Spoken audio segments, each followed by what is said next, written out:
God is good all the time God is good. Guys, nandito tayo ngayon sa releasing area. Ang tawag dito sa unit na to is 2026 Expander GLS. Ngayon, ang kulay na to, tawag dito is green bronze metallic. Iikutan natin to guys, papakita ko sa inyo yung front fascia, side profile, tailgate, tapos pati interior. Ngayon, simulan muna natin sa kanyang front fascia. Ayan, guys. Actually guys, si Expander lang yung meron na na sound insulation film na tinatawag. Pagka naka-sound insulation film ka, nililesen yan yung ingay sa labas. So, ang benefits noon sa loob, lalo na kapag may kasama tayong baby sa matanda, mas makakatulog tayo na maayos compare sa ibang unit. Kasi sa mga katulad dito sa G4, laminated windshield ang tawag dyan. Yun, tapos, siyempre, pagdating naman sa kanyang front grille design, naka-new aerodynamic shield design na siya.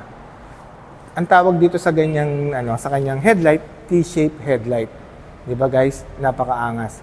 Ngayon guys si 2026 kasi ngayon meron na siyang daytime running light. Tapos compare sa dati kasi yung 2025 model, sa mga recent model walang daytime running light. Tapos ngayon meron na siyang kung mapapansin niyo to, ngayon may silver accent na sa harap. Karugtong ng daytime running light yan. Yan, karugtong ng daytime running light.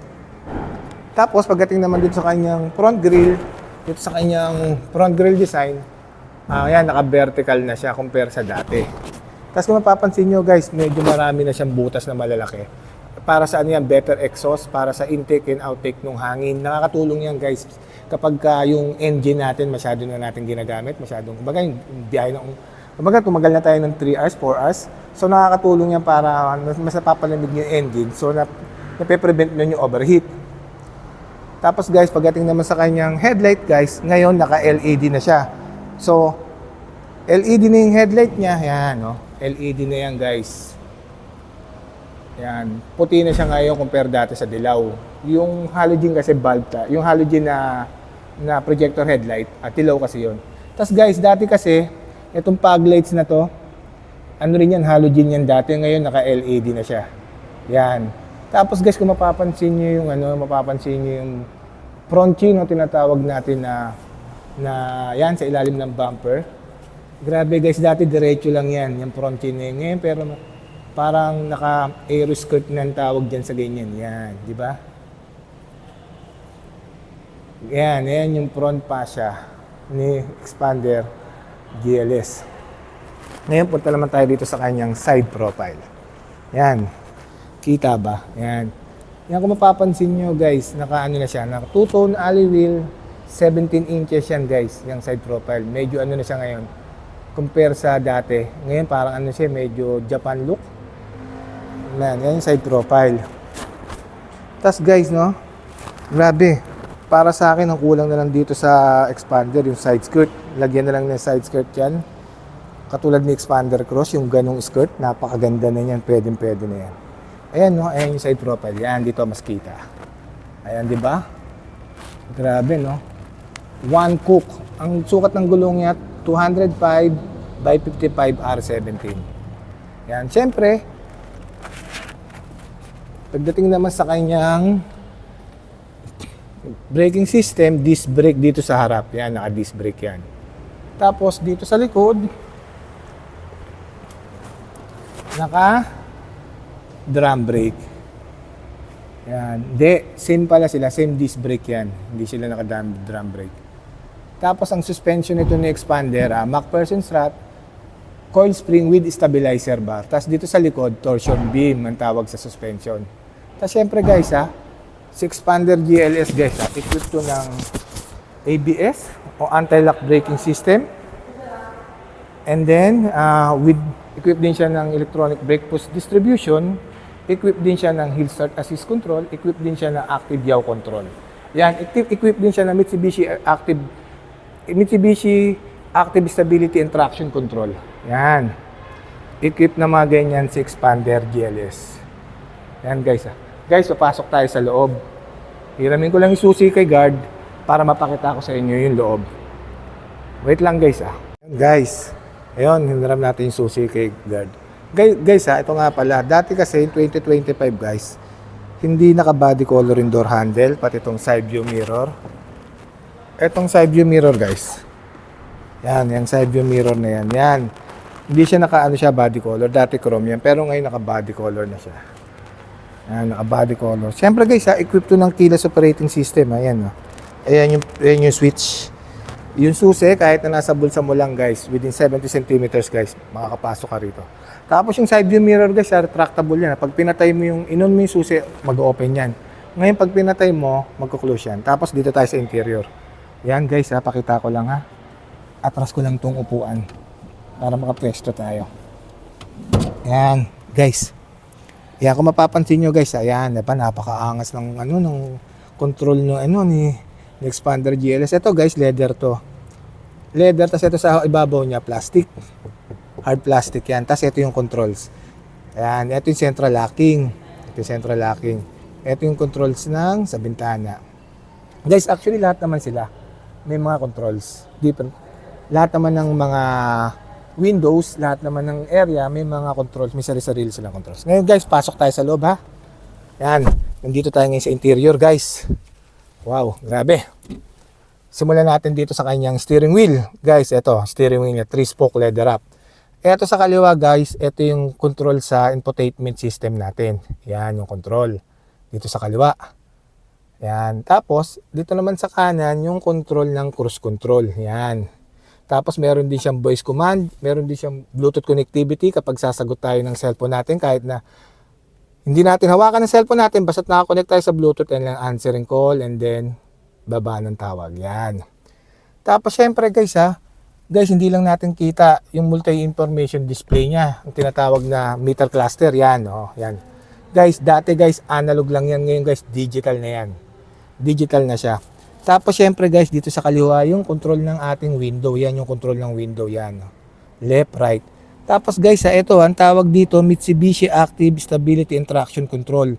Siyempre, depende sa preference ng driver kung pwedeng i-off yan, in-on and off yan. Yan, okay? Tapos siyempre, yan, no?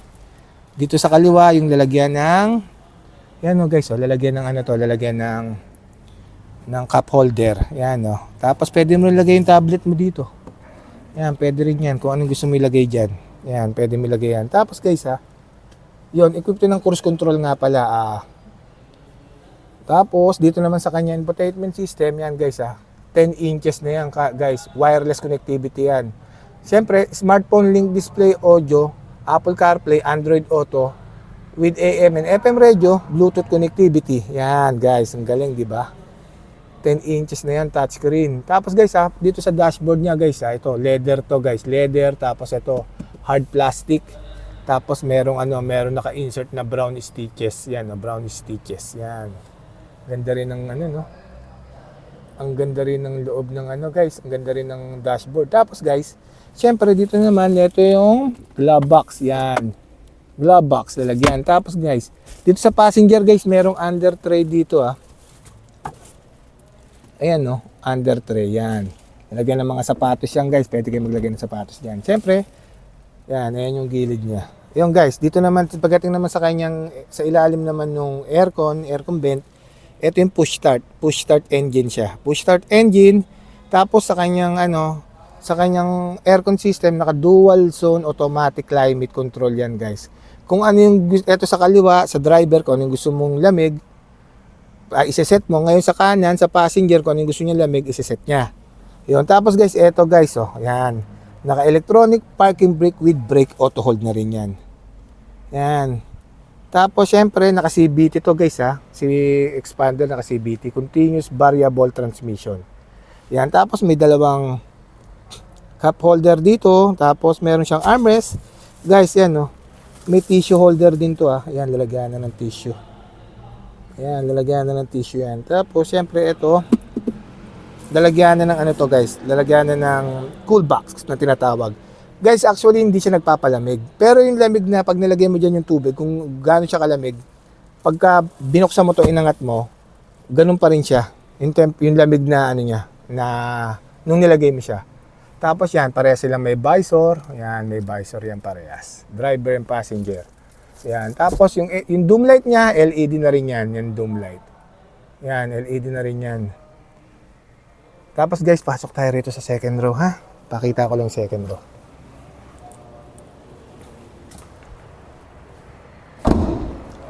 Guys, ito yung second row natin. Ito guys, actually guys 60-40 folded and tumbled to. Itong second row natin.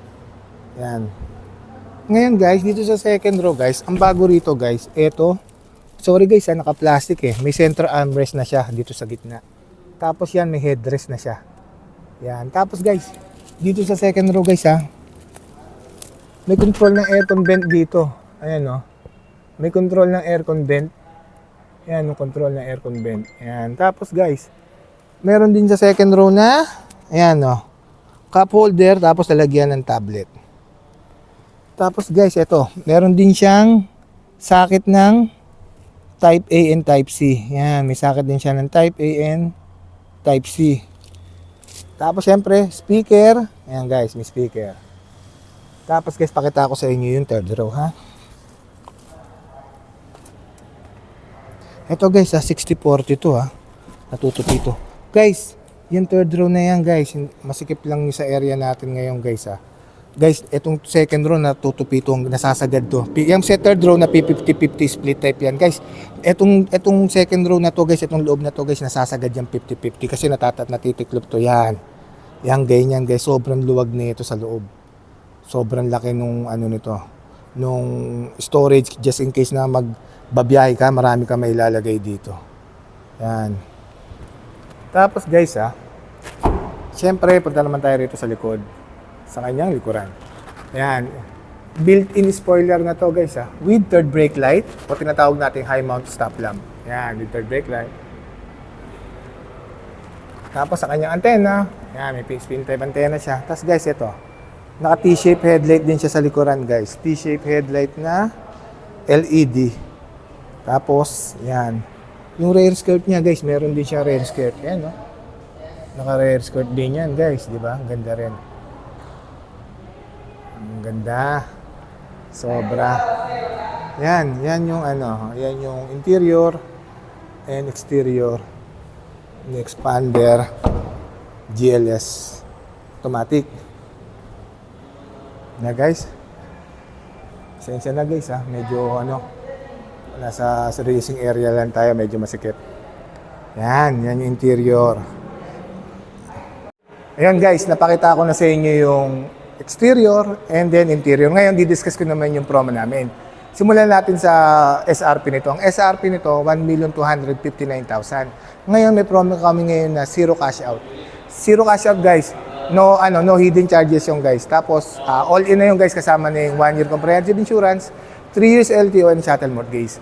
Tapos guys nandyan yung number ko sa taas. Nandyan yung may contact number and my name. Just in case guys na interested kayo, PM lang kayo guys. Tapos guys, nga pala, pagdating naman sa previous guys, kung ano gusto nyo previous, visor, dashcam, car cover, full tank, deep dish matting, madali lang naman po ako kausap. PM lang kayo. Saka guys, may hilingin ako sa inyo, please follow and subscribe may pa-subscribe naman po and pa-share po ng YouTube channel natin. Yun po, once again, my name is Winfred Bipuspus, ang lagi nagsasabing anumang hirap ang pagdaanan natin dito sa mundo, mananatiling mabuti ang Diyos. Maraming salamat po and God bless everyone.